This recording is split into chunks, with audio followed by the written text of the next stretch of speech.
Hello, everyone. Thanks a lot for joining me. I am Elliot Maren, working at Creative Assembly for the last 7 years now, and I will have the pleasure to share as many things as I can regarding animation on the Total Warhammer games. But first, I hope everyone and your families are doing okay in these weird times. Hopefully, the stream will go smoothly as I have plenty of videos to show you. If you see a 2 years old storming into the room handing me Playmobiles, don't worry, it's just my son working from home stuff.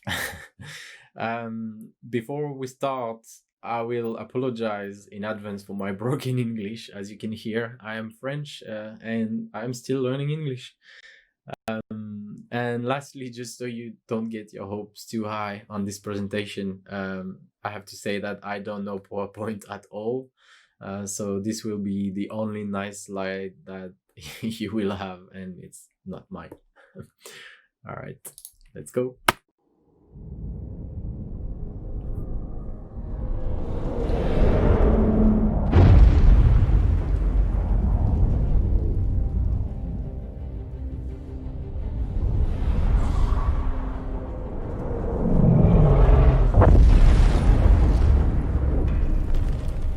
Almighty Sigma, savior of the Empire, give me strength. For though I've dedicated my life to eradicating it, it feeds, it grows, devouring all. There must be a final answer to halt its advance. But the tide of war seems endless.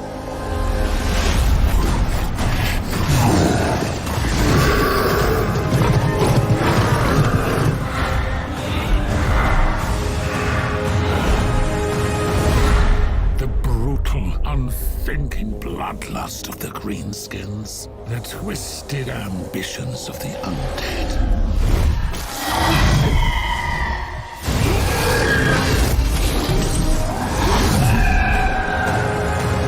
And though the brave dwarven kingdoms stand with us,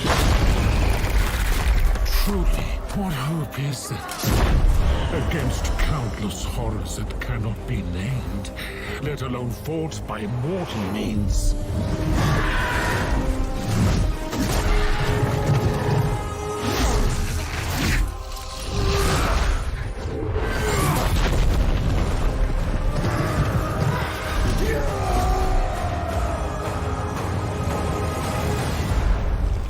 And yet all this is nothing before what is to come. It whispers and roars in. The dark it is. Against us it is unstoppable. I am unstoppable. I see it now. The beasts that will devour the world.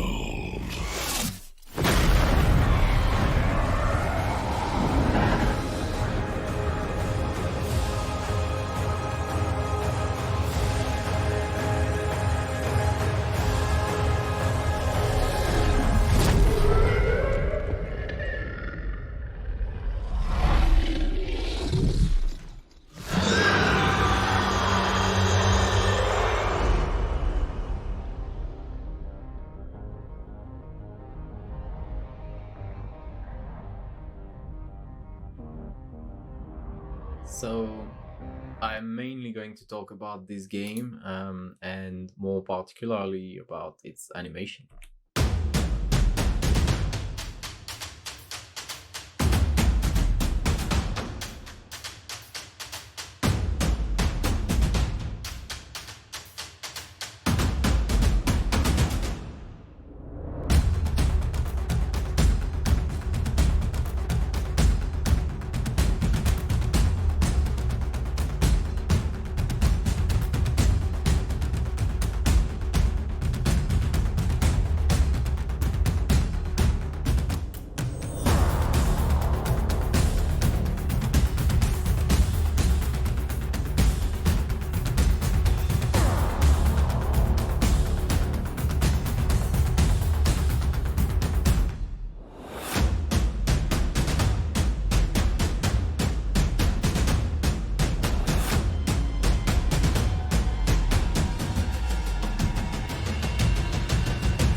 It's always funny to see those super cool edited video with cool over the shoulders of the artist and all. Well, really, what the animator is doing is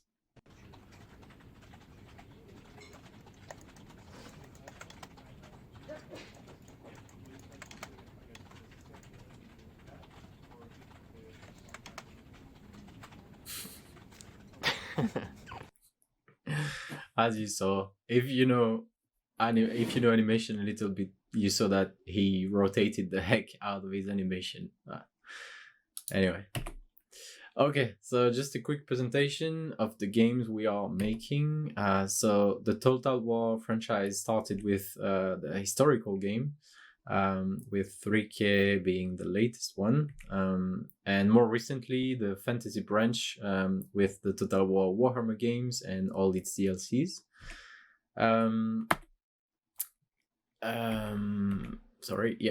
And then Alien Isolation, released on all platforms, and more recently by the Aliens teams, Halo Wars 2 for Microsoft, and a lot more, as you can imagine. And hey, we released the last release we did was the Warden and the Punch, in lockdown, so that's quite a success in itself. And check how cool it is. Where is he? It has been many years, but this city will never be safe. Not whilst he is still out there.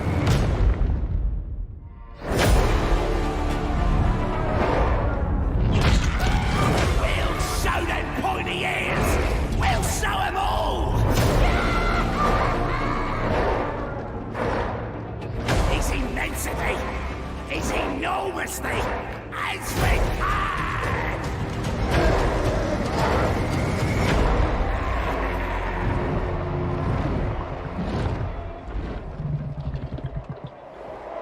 Please just warm it up! A storm comes to avoid. It is my duty, our duty, to endure. It's time we give the pointy heads a proper fight!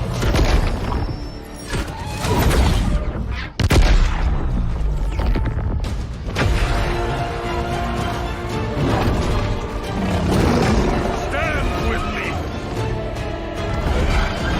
For as long as I still live.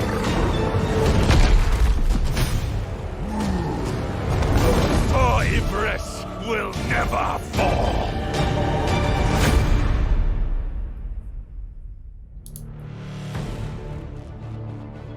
That's cool, huh? So this one is a lot of fun. So well done, team. Alright, so the studio is based in Horsham, a nice and peaceful small town. Horsham's motto is time well spent, which, okay, let's talk really quickly about something a bit boring but really important, work-life balance. So basically it's doing this daily or regularly that it's going to make you a good artist. And for me, one of the great perks of living locally is that it gives me just that, a good work-life balance. Like cycling just 10 minutes and I'm at work, going back home at lunchtime to see my son, sleeping a bit longer, returning home a bit sooner. You know, all of these things means that, I know it sounds boring, but it's really important in the long run, and you are in for the long run if you want to be good at animation. Anyway, enough with the boring stuff and all the trailers. Let's really get into it. So part 1, because as I said, I'm French. What is Warhammer? Yes, it's a tabletop game. You buy your miniatures, you assemble them, you paint them, then while reading a very thick rule book, you throw a couple of buckets of dices and you measure stuff with funny ruler. Really, it's kind of boring. Like, you paint some random dudes with 2 colors, nothing too crazy at all, just dudes in armor, sometimes with guns, sometimes with funny hats. Yeah, no, really, as you can see, it's plain chicken. Yeah, of course I'm joking. It's banana. Look at this crazy thing. They've got 3 mechs. Badass minotaurs with a badass pickaxe. Even more badass orcs. A crazy elf lady riding a crazy beetle. Demons with wings. This guy with insect wings. Knights riding dragons. Look, there's even a baby dragon here. Crazy giant spiders with a bunch of goblins up top. A stone horn, half stone, half horns. Elves riding a noodle dragon. Dinos with lizards on top. Crazy giant Egyptian statues. 2-headed griffins. More orc badassery. Harry Potter stuff, but better. Gory stuff. Raptors pulling a 1-wheeled chariots, ghosty chariots, another chariots, more lizards riding dinos, this 3-headed monstrous quadruped. What's this? I don't know. Did you say it had like a rat-like tail? I don't know what's this. Mongols, half vampire, half zombies with wings, crazy beastmans. They even got kaijus. This thing, did you notice it had 2 tiny insect legs on his belly? Squigs jumping all around, ridden by goblins. Crazy giant flying beasts, ridden by spiky knights with a sword on fire. But did you notice the beast had 3 different heads and 2 tails? This abomination with all these heads, arms, and legs, powered by a weird machine on his back. Yes, it has 6 limbs per side, so 12 limbs to walk. Oh, and yes, it's a wheel under his bum, because why not? And also, did you notice it had a drill coming out of one of his mouth? The fins of Slaanesh, with backward legs, claws, a row of boobs, and a row of pectorals. Yes, you heard correctly. And let's not even talk about bipeds. I'm not showing you the back of this one. Okay. So I told you I was joking. It is indeed a crazy universe, but we'll come back to that later. And hey, you know what else is cool? Total War. So now that we've seen what's Warhammer, let's have a look at what's Total War and what are its limitation requirements. So part 2, what's Total War and animation requirements. So it's a strategy game. And when you Google strategy games, you see that in all those pictures, the camera is very high in the sky to give you that bird's eye view. And adding Total War to the search bar, you can see that it's also true for our games, with the difference that in a few of those images, the camera can also be lower, much lower, and very close. But we'll talk about that in a bit. So Total War games are combining 2 types of games. First, you've got the campaign map. This one is a view of the combined map of both Warhammer 1 and 2. And in game it looks like this. To begin our tour of the old world, we've set up some scripted flyby cameras here. Now, these won't be in the final game, but they do enable us to show off the campaign map in all its glorious detail. We're now turning south and heading into the Badlands, and you can see in these greenskin settlements that there's just an enormous amount of cultural detail on show.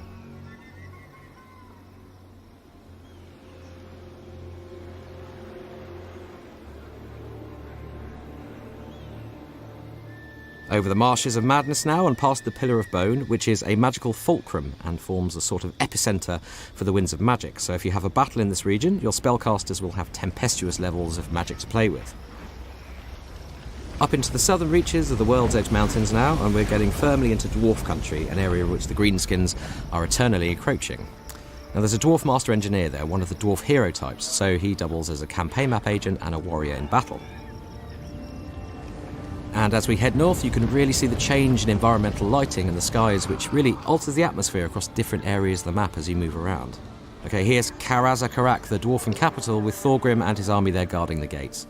There's a huge amount of incidental detail in the campaign map too, like these peak-spanning bridges, testament to dwarfen engineering prowess. Alright, so it's looking cool, and in this mode you play a turn-based strategy and resource management game. You develop your cities, do some diplomacy, make war or peace, etc., etc. You basically try to expand. So from this campaign mode, as you can see here, you can enter the battle mode, which basically lets you play real-time battles. And this is basically the action mode where you control a bunch of units and tell them to do stuff, and hopefully they listen to you. And this is how it looks in game. So as you can see here, you've got control over your units. You basically give them order. You can move them, order them to stand their grounds, group them, change formation, tell them to fire, send spells, or go to melee. And very quickly, it begins to look like this gigantic bar fight in melee. Yeah.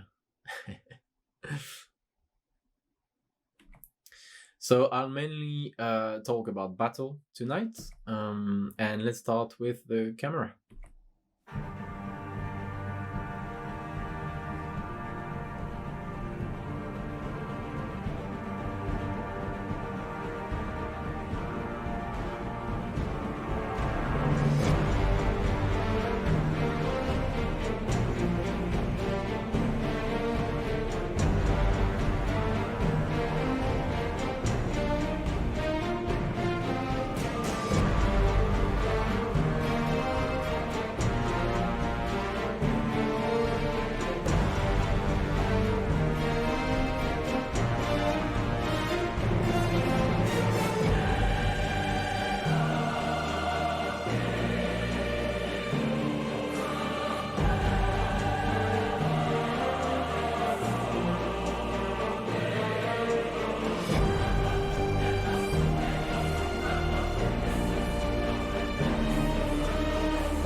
I love this video so much. It was made by a fan, and all that you saw, it's all gameplay stuff and runs live. But really, this is how a lot of players play. So we have to take this into account, and not only talking about how polished an animation is or should be, but mainly how to design your animation to make sure that it's working in this view before anything else. So that's very, very important for us. So to come back on what I was saying earlier, you can play from quite far, quite close, up to very close. So it obviously means that we have to take into account all of that, like I just said, to design animation. Side note, there is an auto resolve button, so it basically skips the battles when you are in campaign mode. And there are some players that barely even play the live battles and only do auto resolve. So all the thought process and effort we put into crafting our beautiful animations, they basically never see, but that's cool. No offense taken. I'm not a designer, so I'll go over the main design constraint quickly. One thing to keep in mind, when you take all the different type of units, we've got small, normal, medium, giants, cavalry, flying, war machine, lords, heroes, etc., etc. You can imagine there are a lot of rules and constraints. Nonetheless, those are the main rule of thumbs that I could think of. So for attacks, some important timings are the length of the animation, which is 4 second max. Again, ultimately it's a case by case, and the law of physics dictates things too. So for example, giants are much slower, so there is some leeway. Impact positions should ideally happens before 2 seconds, again, unless it's physically impossible for a character. Travel distances, so ideally an attack is returning to the start position to maintain the unit's formation in combat. If we don't, they can either slowly gain ground against the enemy or actually get surrounded more easily. So we can either make the unit OP or nerfing it only because of animation. So we have to be very careful about that. Impact should cover front area before anything else. And this elf animation is summarizing things for you. So that's basically the perfect animation for a designer. But we do have turns attacks, most of the time useful for giants. Turns attack should end with the character turn toward where he was attacking, or sometimes unit can get kind of stuck into playing this animation and expose their backs. Especially don't do this if you don't want designers to disable your beautiful animation from the game. So for the little story, that's an animation I did. As you can see, it's polished and all, and yeah, it's not in the game because designer removed it for the reason that I just said. It would have need to turn 180 degrees at the end of this animation to be able to be in the game. My bad. Combos. Relax on the combos. Our designers generally wants one impact positions. But in reality, this is not happening. Match combats, so it's a bit complicated and comes with its own set of rules. But design usually don't get involved for match combats. So I'll talk a little bit more about match combat later. Locomotion, we have to work closely with designers on this one. First, we work with real speed and have to make sure they travel the correct speed using meters per second. Next, designers need to respect the Warhammer law on unit speed. And then our maps are big, but some very agile or big units, for example, dinos, griffins, etc., can't run or use their coolest gates sometimes. Otherwise, galloping at full speed, they would basically cross the battlefield in a blink of an eye. And I'll talk a little bit more about this later too. So kind of linked to my last point in a way, but let's now talk about scale. You can easily find some clickbaity video with some clickbaity titles and clickbaity thumbnails about thousands of units fighting. And this is indeed a big part of the Total War franchise. Here you can see some huge battles in a historical title. Indeed, we can have 10,000 of people fighting. So scale of the battles with a lot of units on screen is definitely one thing to consider. But now let's talk about scale of characters.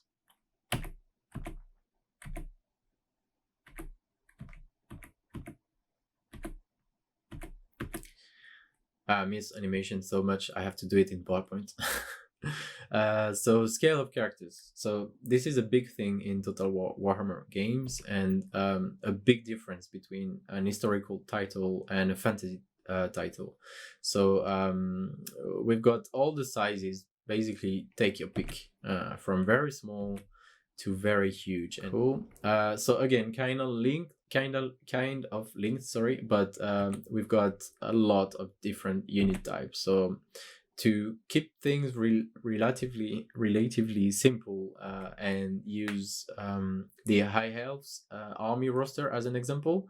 Again, it will vary greatly between factions, but mainly you've got melee units or infantry, then ranged unit or missile infantry, cavalry and chariots, ranged cavalry or missile cavalry and ranged chariots, war machines, artillery, and finally you've got lords and heroes, and lastly giants, monster, etc. The cool stuff. All those units type come with, of course, different weapon types, so sword, axes, dual weapons, two-handed sword, two-handed axe, spears, lances, shields, etc., etc. This list isn't exhaustive at all. Okay, and then you take all those type of units with all those different weapons, and you also add different scale to them. So very small, medium, large, very large. And again, this list isn't exhaustive. So you can easily imagine how easily the list of animation are growing exponentially. Obviously, if we take another faction, for example, here the Lizardmen, the roster will be and feel very different. This is why this project is so much fun to work on. It never gets boring, basically. So now, to let you digest all of this, a bunch of screenshots to represent a good example of a few variations that we have and all the visual noise that it can generate. Same here. And those are pics from Warhammer miniatures. You see, it's very appropriate, right? So that's why we made it. I would also add in the animation requirements, players' expectation. Yes, people are expecting nice animation from us, and I can guarantee that the animation standards are now quite high, and we are constantly pushing that bar higher. So now that we know more about those two licenses, we've got a few things to be mindful of for animation when we merge those two products together. So you remember all those miniatures I showed you in my What's Warhammer section. So now they must move. So first thing to consider is readability. You see all these crazy and very nice details makes it somewhat very contrasty and a bit hard to read sometimes. A lot is happening here, as you can see. So not necessarily the most clear at first glance. For example, this guy versus this guy. These images should be a bit closer to the things we learn in our animation courses, right? Appealing poses onto appealing character, very clear and readable stuff you understand at first glance. I mean, good clear poses makes you understand straight away what you are looking at and what's happening, or perhaps more importantly for us, what is going to happen. So coming back to this example, and drawing over it, you can see the pose itself is actually quite clear, right? And granted, it's not fair to compare a 3D model, especially, yeah, I mean, a picture of a 3D model with a 2D illustration, but hopefully this will just get my point across. So when hiding the model and showing only the lines, you can see the pose itself is clear. And you could argue that they are both as clear. But it's not the pose that isn't clear, it's all the details added on top. And so this is something we consider very carefully, and although our team are the best for this, we still have to work very closely together sometimes for this type of things. Also, guess what? Miniatures don't move, and I'm sure you had guessed. So second things to consider, when we have to work on characters like this, for example, what are our options? How would this move? How do you make a walk cycle for that? Well, something amongst those lines. And then obviously here it doesn't move, but when it walks, it just translates forward. So we fake it. There's no much choice. Or this adorable creature pulling this chariot, the Gold Beast. You can tell when they designed it, they really wanted to emphasize that this beast would charge into the enemy and do a lot of damages with the boob horn, or however you want to call it. And for me, when I received this rig, I was like, okay, so to me, this reminds me of a gorilla, and I really wanted to do a knuckle walk with him. So I looked at apes reference, and obviously, as you can tell with this young gorilla, apes have these very asymmetric walks, which with those huge horns are impossible basically. So this is the walk that I did for this character. And as you can see that even with a hybrid walk, the horns are still very quickly in the way, and you can also see that the big shoulder pads are also very much in the way too. That's another thing. And there are plenty of other examples, like very big and long blades on the body makes it really hard to use other weapons, especially two-handed weapons. Huge shoulder pads makes it hard to raise arms. These lizards that always have to be shown with this book. That's very important. The tiny book with the lizard, the small chameleon on it, has to be shown always with it. So how do you do this? Yes, this thing here has to go to melee in our game, and this beauty having melee weapon but not a lot of space to use them with all those legs. That's obviously, there are plenty more of examples. That was just the first one I could find. And sometimes it's the opposite. Characters that should move too much or have too many features, that's also something tricky. For example, the Help It Abomination is a great example of a character that has a lot of features. It's got 12 limbs in total, like I said, eight limbs that are in contact with the ground to make him move, and all different too. So you've got I wasn't sure why the other videos were not playing. So you've got a mix of crab legs, hands, feet, a wheel, a worm-like belly, and let's not talk about all the features it's got on his torso, like several heads, several arms. This thing really is the perfect Frankenstein monster. It was a lot of fun to animate though. Or the griffin. So here you see 3 different sized ones. They are almost all sharing their animations, but look how slow they have to walk. And this is a direct constraint of our gameplay. They can't go too fast or they will cross the battlefield very fast. So it is sometimes really hard to use their cooler gates, their cooler gates as a result of this constraint. And next example is even more flagrant on their runs. How can you be badass while trotting? If I tell you to close your eyes and picture a griffin or a lion running for a cool epic scene in a movie, you're probably not thinking of them doing a trot. I'm sure you're thinking of this, right?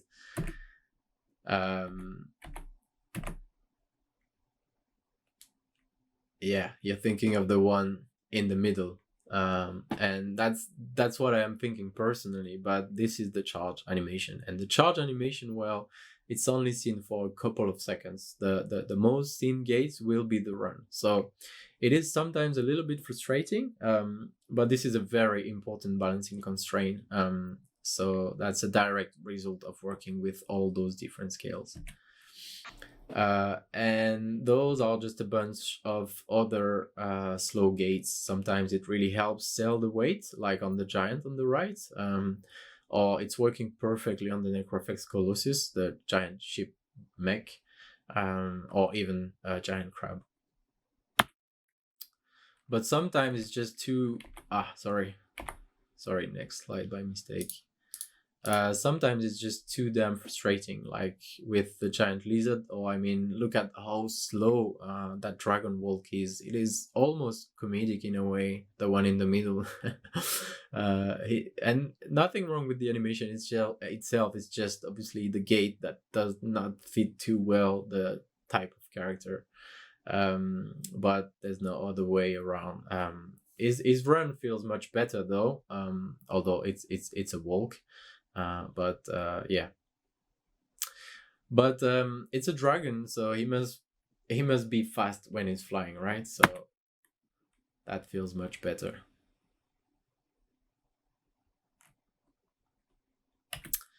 So all of this, but mainly spikes.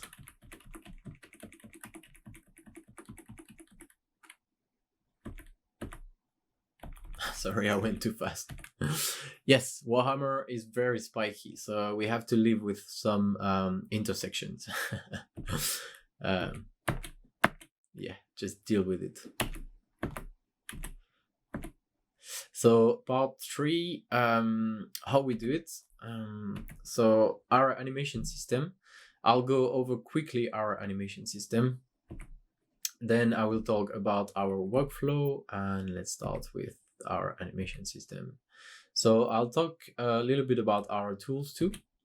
And let's start with Maya, where I'll show you in a little demo in the next slide a little bit of our tools and how we export our animations. Okay, so this is the Maya tools demo. So here you can see we've got a project manager. In there, you can just load the rigs. Here I've got nothing showing because I don't want to leak anything. I'm just scared. But yeah, like it's very handy little tool. You set your project, you've got recent files, you load the rigs, the animation and stuff. Here you can see it shows 345 files, so 345 rigs, which is a lot. So here you see how Maya looks really.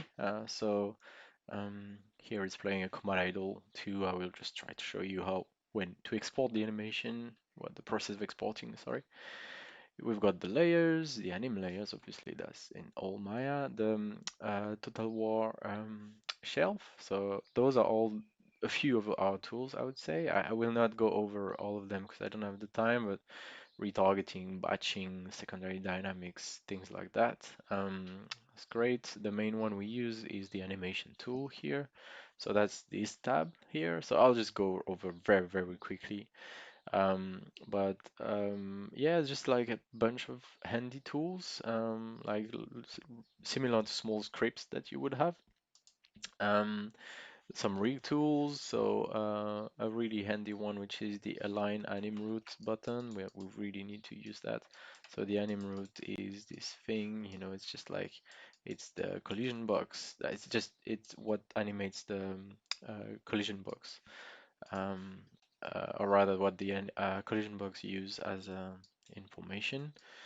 Um, so yeah, this is a tool to animate this. Then you've got like props and things like that. So this dino doesn't have any props. I mean, props we usually are like sword, shield, this sort of stuff. This guy doesn't really have weapons. He has a lot going on though.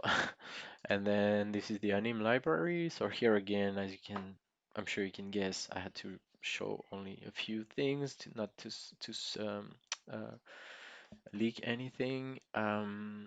Yep, then the export nodes, so those are created depending of the projects you're working on and stuff. Then you just press that button and it will just export your beautiful animation. And that's it really. Lastly, I guess we have a lot of little tools here. A lot of little things really, but that's the main thing you wanna check is the little scripts and yeah, the exporting button. So that's it for the Maya demo. Okay, so here was a quick capture of how our Maya looks with my rubbish commentary on top. So now our animation editor. Okay, so welcome in the animation editor. This is it. A bit cramped here because we usually work with dual screens, but for the sake of the capture, this is it. So you've got the viewport here. You've got the tables here, the tabs at the top, um, the models in there linked to every tables. And here, this is it. You've got the slots system that I was talking about. Um, So here it's playing the stand animation. Don't worry too much if you notice some popping here. It's because they are playing their own animations. They are unsynced. But there you go. You've got all the slots we've got. So it's like I would say it's roughly, I don't know, maybe 40, an average of like 40 to 60 animations per character. It depends. So if I had to plug my animation that I just exported earlier, I would just drag and drop it here. So the animation file, I would just drag and drop it from the Window Explorer. And then, so already here, it has been done. Obviously, it's been shipped. This faction has been shipped. So yeah, here I can just check that everything is working fine. And this is the timeline where we add metadata. So on Command Idle, you don't have metadata. Well, just one, but it's for a special case. So if I just play, wrong attack. If I just play this attack, for example, you will see that you've got some metadata in there, impact positions, splash, and everything to just communicate the game, all the good informations. And as soon as this is plugged and everything has been added, then that's it. You just save and export, and that should be in the game. Um, I mentioned the tabs. Well, there you go. As soon as you press change tab, you've got different characters and stuff with their own table and everything. So yeah, that's it really. That's it for the demo. Okay, so that was a very quick tour of the Animator, but as you saw, you had a glimpse of the slots and the metadata. That this is the main system that we use. So now let's talk a little bit about how you would go and test your animation in game using the our debug functions.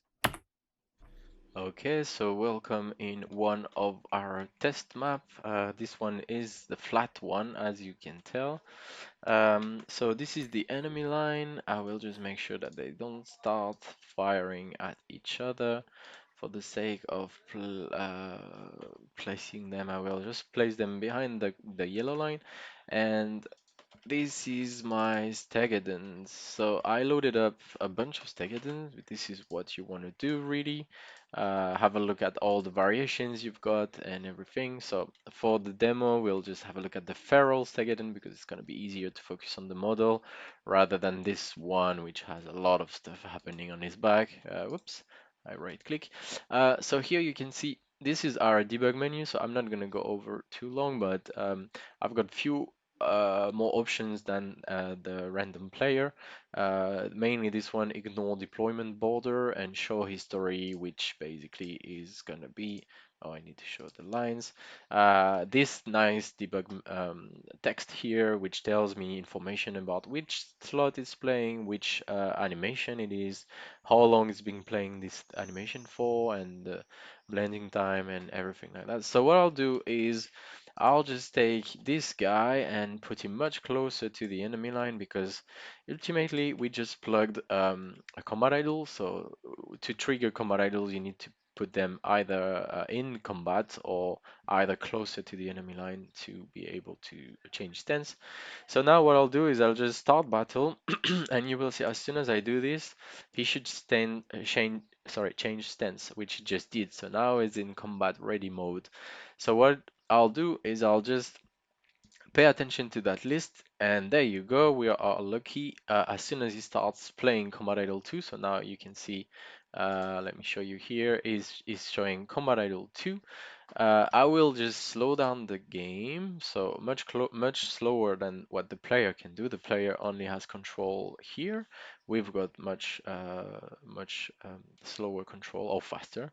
What I'll do is I'll just go quarter because I'm talking at the same time, and just pay attention to the animation, making sure that there is no glitch or anything weird happening, and it seems fine. So when I say glitch, I mean when we export animation, sometimes in between frames or things, or during the converting phase, sometimes you can have like Hüller filter issue that are just happening Here it's not the case, so it's fine. And also bear in mind it's a fake test, so everything is fine because we already released this chap.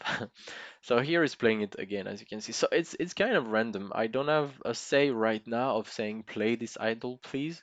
Oh, you don't have to say please as well, but we do have a command option that says play this animation and loop it or whatever on command. But the thing is, it will kind of not be how the real game environment. So that's not how player will see the game really. So I always prefer to do this. So yeah, you do lose a little bit of time, but at least you see really what the player is going to see. So now you can see he's playing it again, so I don't have to look at the animation list, but yeah, I can tell. So what I'll do next usually is I will just test my animation in the most context possible. So here we are lucky that it's only an idle, so we can just wait and see. But yeah, I will just like check it in all the views, and yeah, it's looking fine and everything. So I'm quite happy with that. So that would be how I would test an animation in game. That's the very short version. Normally, if let's say you have an attack or something, you would test it again a lot of different infantry, a lot of different units, sorry, to make sure that it's working in the most cases possible, and if there is anything you can do to make it look better. But for an idol, that's mainly what you are looking at. So there you go for this test. Okay, so that's it. And now, lastly, I wanted to touch on briefly about our combat system, starting with the match combat. And another demo for the match combat editor. So this is it, the same tool, and here you can see you've got a slightly different thing.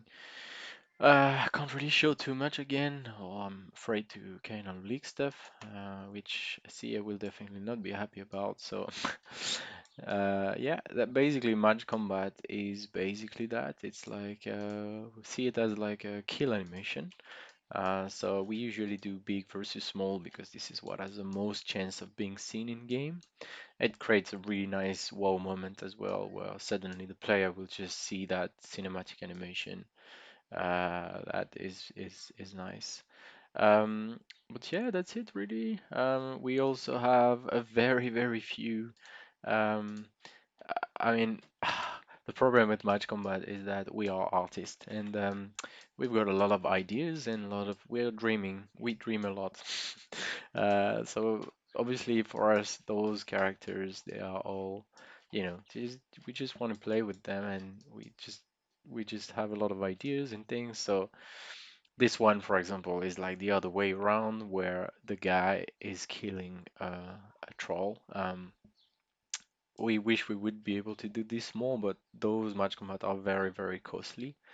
Actually, this makes me think of the giant versus giant. I'm not gonna talk too long about those, but yeah, same. It's part of the things where we were as a team because we stayed over time to do those animations. That's always things we wanted to do, and we thought, okay, like we really need to do this. So it was just like no one asked us to do this. We just had fun. It was a great learning experience as well. And I can say that from this, because this is definitely too costly. We've got too much of a back catalog to fill, and those animations are very time consuming and bespoke. So ultimately, they are very costly to do.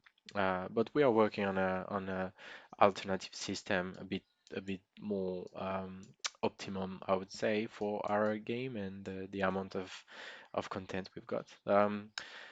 But yeah, it's really fun. It's the most fun thing you can work on really. It's just a lot of fun.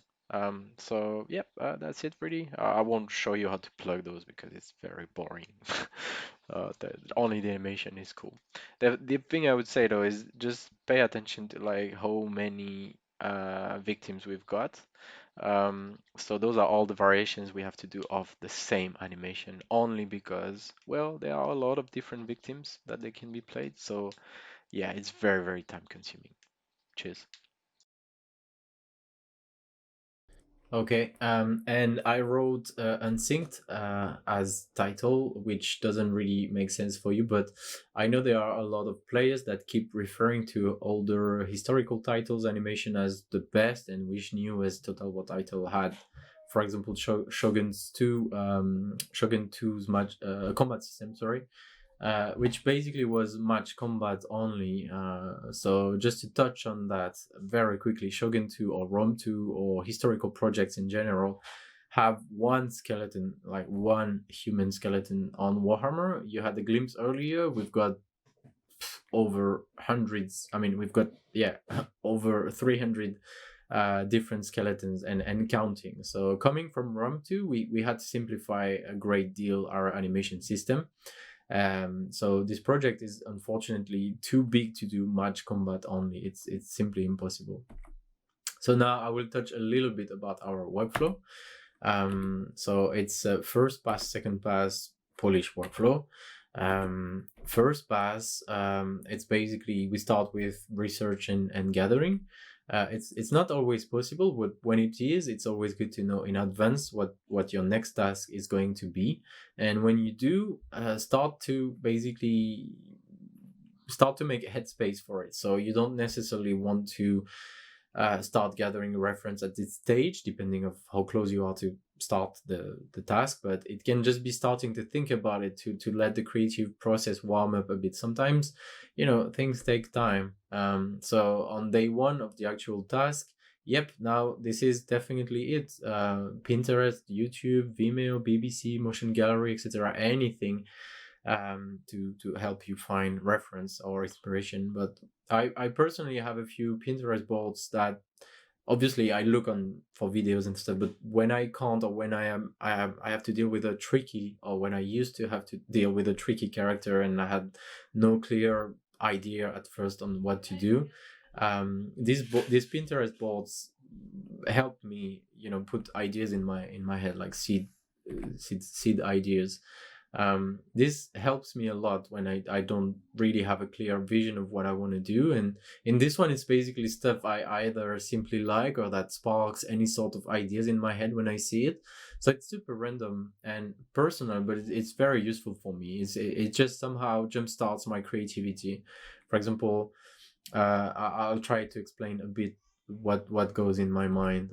I see this illustration here, the one with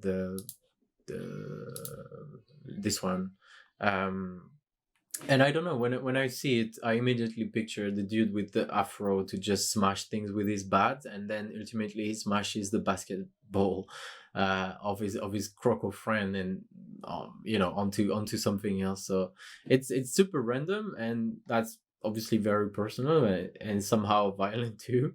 But if I am animating a character with the bat or a mace or something, and I'm on the lookout for some inspiration, then that can be it. So stuff like that starts to populate my mind with ideas already. So not sure if that makes sense, but it's just a tip. So I encourage you to gather stuff that you like and to watch them often. This is going to help you for any type of projects you have, by the way, pro or personal. So anyway, it's very random, but. And then I've got another board in which I only gather cool poses. Obviously, this one is a lot more useful immediately. So yeah, that's another one. So yeah, anyway, regarding research, anyone has his own workflow, right? But this is what works for me. But in general, like, learn about anatomy before you start, learn about how it moves, see how it can move and what are the max range for limbs, like how far does the spine bend on this type of animal in its most extreme poses and stuff like that. This will already help you a lot. And you don't have to be an expert, I mean, depending on how many animation you have to do, but you have to have a good idea of what you're doing. Research weapons and how different type of weapons are used. You need to learn about all these before you start. So lore and kickoff, same. We check the miniatures. We have tons of miniatures in the office. So not this one. So we can hunt the one we are looking for and really analyze it to get the essence of it, or try to at least. Then we read the Warhammer lore, looking for specific keywords and things that they used.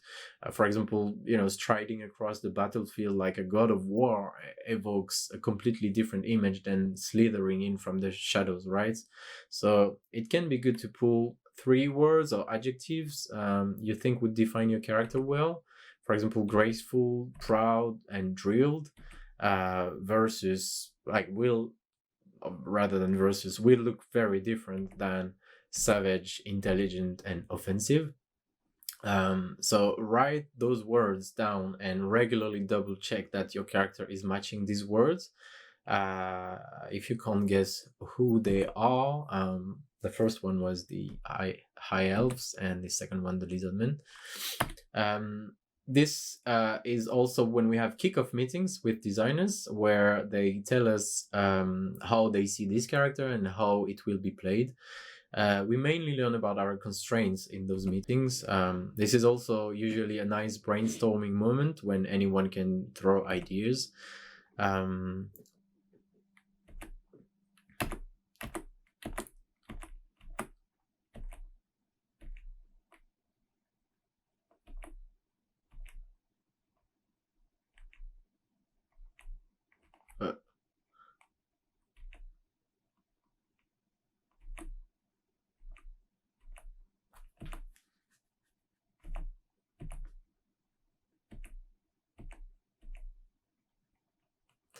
Poor Oscar. Oscar is almost part of the animation team. Is our designer for Warhammer, and one of our designer, and he must keep up with our crazy ideas, and he has the most difficult job balancing all of this content.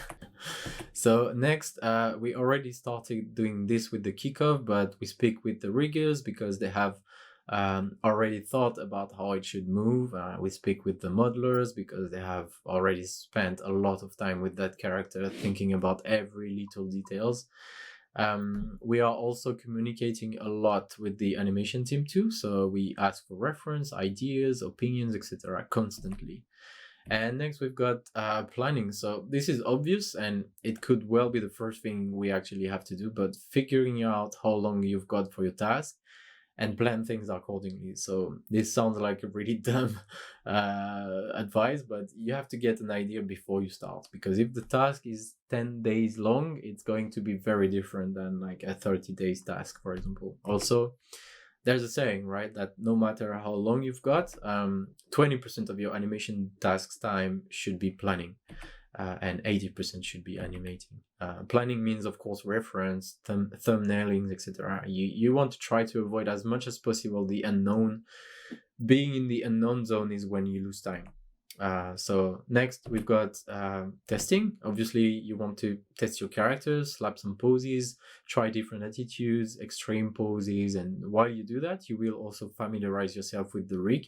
You will also see very quickly what sticks to your character. That is very important. Sometimes you have a preconceived ideas of what is going to work, and actually once you have the rig, the final rig with the final proportion and texture and things, sometimes what you had in mind is not necessarily working best. So yeah, that's something you have to deal with on the fly.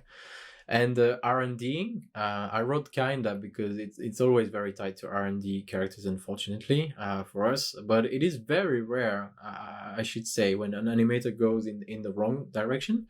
We usually can tell pretty fast. And as far as I remember, during the whole Warhammer project, it only happens to us once that as a team we got kind of stuck all together trying something.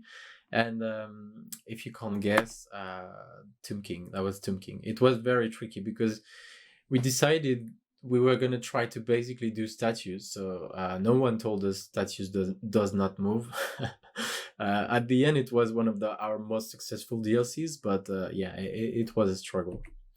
But really, when you're doing your blocking, you have to try stuff. Like, this is the best phase of the creation process, I find, where your mind just flows freely about what type of attack or idols you're going to do.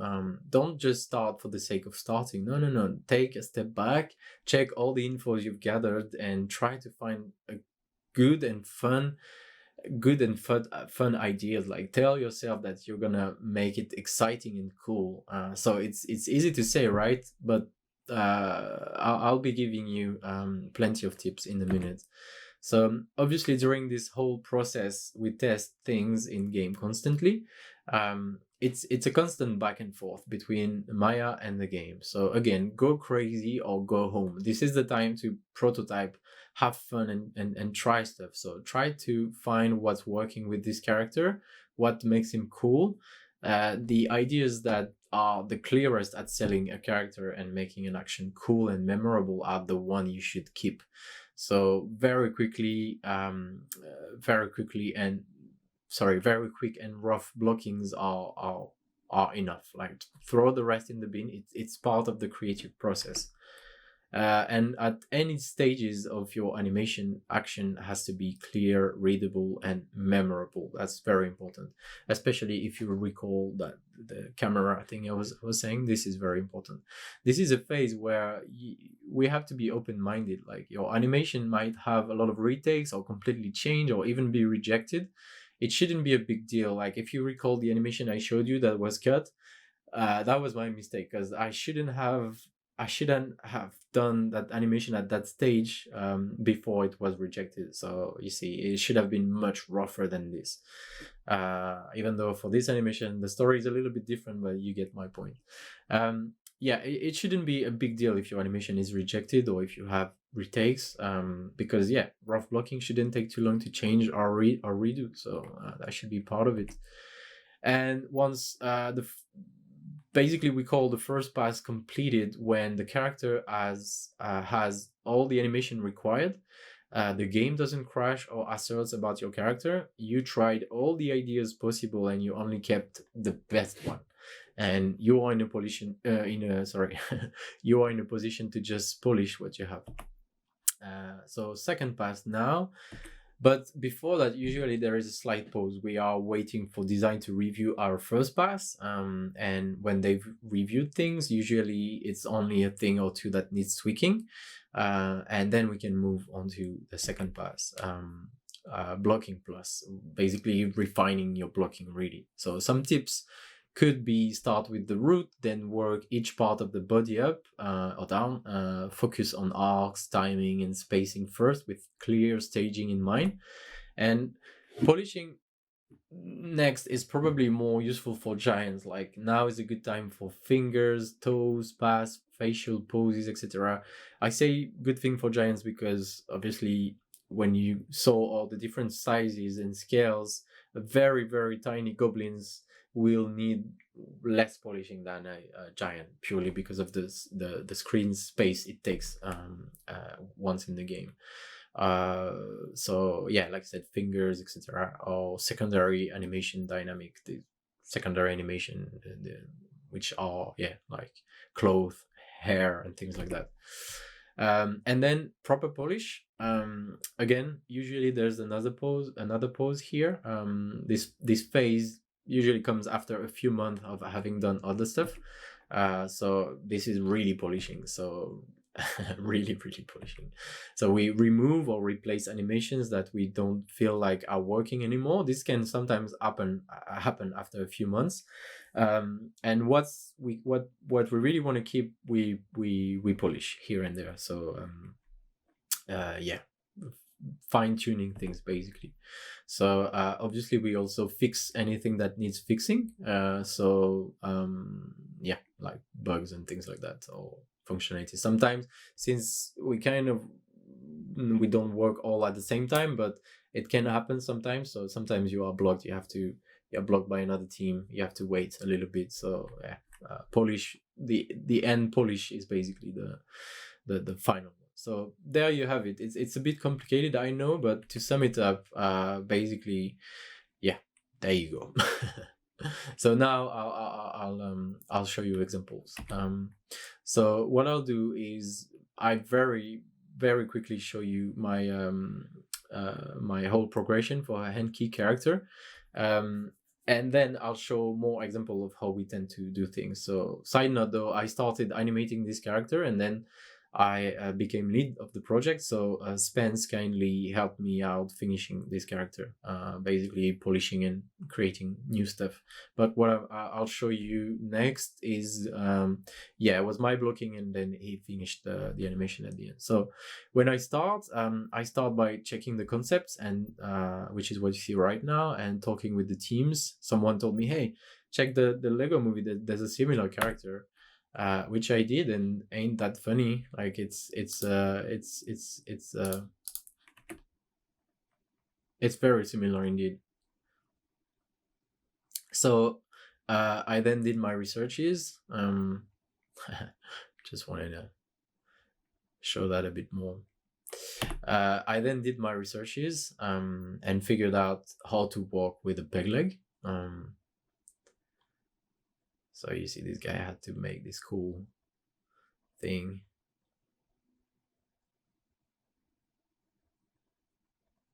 To actually simulate that. And then, sorry, I need to play this video, but I'm blocked. How do I? Oh, there you go. Oh, there you go. Sorry.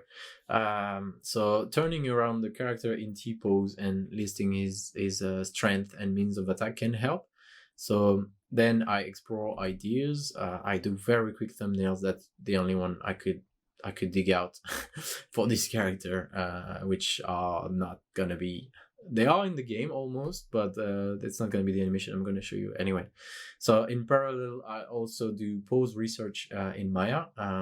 Sorry, I didn't have that file, but I rig test, like I mentioned, in that stage as well. And once I have a closer idea, I can shoot reference. I'm going to show you reference. No one laughs. Okay, that's okay. No one's laughing. So yeah, me trying to be a giant Necrofix Colossus. So a quick word on how I use reference. I never copy my reference 101. I mean, judging by this reference, really I shouldn't. In fact, I don't spend a lot of time shooting or editing, stitching together my references and stuff like you can see sometimes when animators do acting pieces. Here what you see are just exploration of me trying to get a feeling of the body mechanic of this character. Anyway, next slide, quick. Nope, not 8 again. Also, I tend to do this for giants. I do very quick hips only or toy-like pass, like if you were a kid playing with the toy and put it in the game. So this was testing the locomotion speed, and this was an attack. So this sounds a bit dumb, but it can quickly help. At least can quickly help me. Like doing this, I will get a first feeling for my character in the game. So right now this is a Maya play blast, but doing this will definitely help getting a sense of the scale, the speed, the timing, the collision box size, etc. in game. So doing this is very, very quick, obviously, but that helps, can help. And then I do really rough blocking. So obviously, if I want to be able to test all I have in mind and only keep the things that work best, I cannot spend a lot of time blocking. So major keys and timing first, I tend to avoid stepped for my blockings. I actually think no one in our animation team really blocks in stepped. But I guess as always, it's case by case. But as we are mainly doing action stuff, blocking in spline makes the most sense. As straight away you've got a good sense of timing if you squint your eyes and look back and zoom back. But yeah, and this is the second pass animation, unpolished. As you can see, there are no secondary animation. I can't remember if I did that or if Spence did that, but anyway, this is the final version. So yeah, this one was made by Spence. So that was my progression shot, and now I'll talk a little bit on some examples, but you have to keep in mind that with the time I've got. I can only give you rule of thumbs for a few unit types. So let's do it. So I'll mainly talk about creatures, lord, heroes, or basic ground infantry. So like in idols, avoid repetitions, try to show character, try to say, okay, I've got 3 idols to really show who he or she is. So here you can see some great hand key work from Jay. Then I add 2 more to just have him or her live, breathing, looking around, etc. And when you do breathing idols, play with the breathing pattern too sometimes. And a quick tip would be, if your idols feels too repetitive, try longer idols. That can help sometimes. Also, not gonna lie, and it's pretty obvious, but of course more files, more idols will help, especially when you have to animate a unit of 150 people. So really the rules mostly are the same, although here you will mainly be looking at formation and what type of unit you're dealing with. So are they disciplined, are they wild? You're going for the overall look at this stage.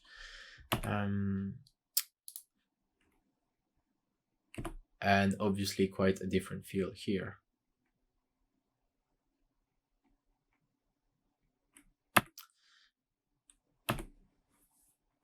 And yeah, there you go. Look how much contrast there is right now. The top line are different idols. So yeah, that's what I mean when dealing with a lot of stuff. So for attacks, avoid repetitions, of course. Instead, show originality and use hard hits and badassery if you can. Basically, good ideas. Also, remember the constraint we talked about earlier? Well, we have to at this stage. So yeah, those are a few examples. Some more example on bigger stuff here.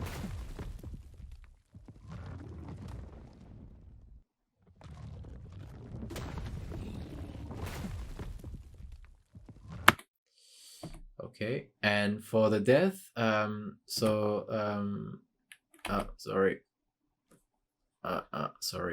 PowerPoint. Okay, I have to play them all one by one. So for the death, we've seen James Baxter talk recently in Move Summit in Edinburgh before lockdown, and he was saying basically death scenes are very fun, and I think we can all agree we are having a lot of fun trying to make them die like divas. And also, I think one good tip is show the hurt and really show it to make a noticeable change in game, like a nice timing change. That helps. Again, I think PowerPoint. I told you I was rubbish at PowerPoint. So a few more big at the top and at the bottom now. You can see that's often how we treat infantry death. Kind of vanilla, but really showing the hits, so directional and a lot of variations. There are more than I haven't captured, but yeah, just a few examples. Actually, one of the this sound on this one. One of the last DLC. Yeah, obviously having sound and the effects that also completes the animation itself to make it better, like in movies. Okay, so now locomotion. So give your locomotion cycle some great details, flavor and uniqueness. Locomotion are really awesome to show character, as you all know. Oh, you should. And on top of our locomotions, we can basically add what we call locomotion idols. So those are very quick splices of the head, in this example, of the head looking around, chest rotation. I don't think in that one, but yeah, we can hide variations, etc. Whatever we think to create more details when they walk, and in game it gives that results. So try to pay attention to the mount. So you see they are all playing the same walk, but they have those little idols to make it look like a bit more organic. Yeah, it helps. And perhaps I should have started with with this, but yeah, that's usually what we start with. Actually, is stand pose. A good stand pose says a lot on a character, so think it through, but like not too much, because it still needs to be very appealing at a first glance. Yeah, dancing Wozag in the middle, the top row is a bit distracting, but it's awesome. And yeah, here you go. Quick meme I worked on.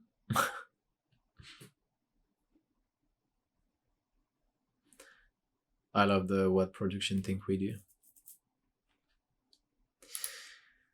All right, and lastly, part 4, the mandatory tips. Some are mine, some are tips I was given from colleagues or mentor, etc. But yeah, be nice. No one wants an ass in their team. I'm telling you that, and it's a pretty small industry, so don't lie, don't steal, be nice. Be positive, show enthusiasm, be willing to learn, accept feedback.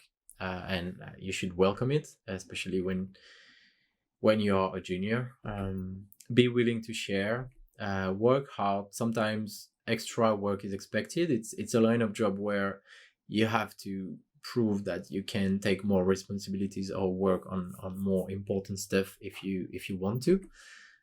Know your limits also. The work-life balance is super important. Stay excited and maintain your level of inspiration. This is very important. You'll never stop learning in animation, so never think you've figured it out. You figured it all out. If that happens and you start feeling too comfortable, it can happen. Try to seek discomfort again by tackling something new that you have never done, or something that scares you. Something like this. And finally, obviously, an obvious one, practice. And that's it. I can give few tips on demo reels as well. What I will say though is like, it's only it's only what works for us, the tips I'm gonna give. So if you want to apply for a company that is making a different game, or another company, my tip might not be relevant, but so that's very personal. Each recruiter, I think, or person that are in charge of hiring members of their team, are looking for something different. So yeah, it also depends on the timing of when you apply. It's basically luck, but if you show cool stuff, you shouldn't have any issues to get a job. So yeah, basically I want to see who you are. So first tip, like, show who you are, and please stop showing you can copy frame by frame a live reference. Although sometimes it looks impressive, this doesn't tell us much about you, about that creativity isn't necessarily your forte, perhaps. Put some cool stuff, show cool ideas, be innovative, and have fun. Don't worry too much about how the video looks itself, rendering, etc. As long as it's clean, you can just put play blast. That's absolutely fine. Again, if you manage to sell an awesome play blast, boring gray animation, then once you will have texture, VFX, and sound, it's only gonna be better. So yeah, don't overlook locomotion. In my opinion, you can definitely put some locomotion in there if you don't make it boring. So try stuff, play with different toys. This is a stick. A walking stick. How would a walk look if your character would carry a big flag, or just a sword? The weight is much different, obviously. So this is the thing I'm trying to tell you, is like, when we think about, especially when we are learning, we think about walk cycles or run cycles as boring and has to work mechanically. Yes, but there's also so much more stuff to play with. Like if you think of the Hell Pit Abomination, for example, much different than the Necrophex walking or the giant walking, the lizard and stuff. So there are a lot of toys to play with. That's what I'm trying to say here with this weird little infographic graphic rather. So yeah, maybe the character has a wheel. Remember the Hell Pit Abomination, like I said, never really thought of that before, but it was a lot of fun to think of it and make it work. So yeah, have fun basically. Try insects. They are not that hard, by the way, and they look usually cool. Play with different animals too, different gates. Make a hop cycle feel good. That's also something that's satisfying to do. Yeah, try different wings too if you want to make your thing fly. I don't know what that drawing is. I heard someone quite high ranked once say, talking about an animator, like, hey, if he can do an attack, he can do a walk or run cycle. And to me, this is not true, because you can't cheat when doing a locomotion cycle, and especially for a game where the animator doesn't know how the player is going to see your animation, because yeah, we're not in control of the camera. And usually as well in game rigs, I mean it's still true for us. We don't have squash and stretch, for example, so it has you have a way of cheating, but not so many. So yeah, you have to master this, and yeah, it has to feel correct mechanically, and to feel correct, it has to be correct. There's no other way around. Like I said, you've got a little bit of leeway, but ultimately not that much. So test also big and small, as you perhaps saw. There are a lot of implication testing that. Yeah, play with scale, different weight. This ugly drawing is a dude on a scale. Finding the perfect weight, like when you're fine-tuning an animation, you feel that you are not, or when you ask feedback, people are not telling you that this creature is heavy enough or something like that. When you are fine-tuning weight, you learn a lot. So yeah, find the perfect weight. It's really gratifying. And of course, try four-legged creature or animals. Play with the gaze, like I mentioned earlier. What about two-handed weapons? Like those are actually quite tricky to master. Work on how your animation flow. In doubts, it's always better to have something smooth. It's easier to add choppiness than to it than the invert, I find. Yeah, you get my point. There's a lot to learn and play with. So locomotion isn't boring, and it isn't easy at all to really master. So a few times I've seen animators being comfortable doing cool action stuff, like cool attacks and things, but struggling to really basically control what they want to do with the locomotion cycle. And yeah, locomotion now, no jokes. Know your body mechanic and experiment with it. It can be a lot of fun as well, and frustrating too, but yeah. So sorry for the long rant on locomotion, but yeah. Lastly, yeah, you can make it short. That's okay. Honestly, if I see a reel longer than 1 minute 30, I'm expecting that from someone very experienced that has a lot to show. No toilet shot as well, please. Again, from experience. Not that I did one, but we reviewed a few, and it's usually almost straight a no. So yeah. So yeah, basically chill, have fun, and do your demo reel. So that's it. Thanks a lot for watching this. I hope it went smooth. Feel free to add me on LinkedIn or Twitter. And lastly, a big shout out to my team and CA in general. But yeah, the team is a super talented and creative bunch. I'm secretly a fan of their work, and I am so grateful to have them in our team, in my team. So yeah, I really wish I was able to show you what we are cooking right now. Because again, we've leveled up, so I can't, unfortunately, but stay tuned. That's it.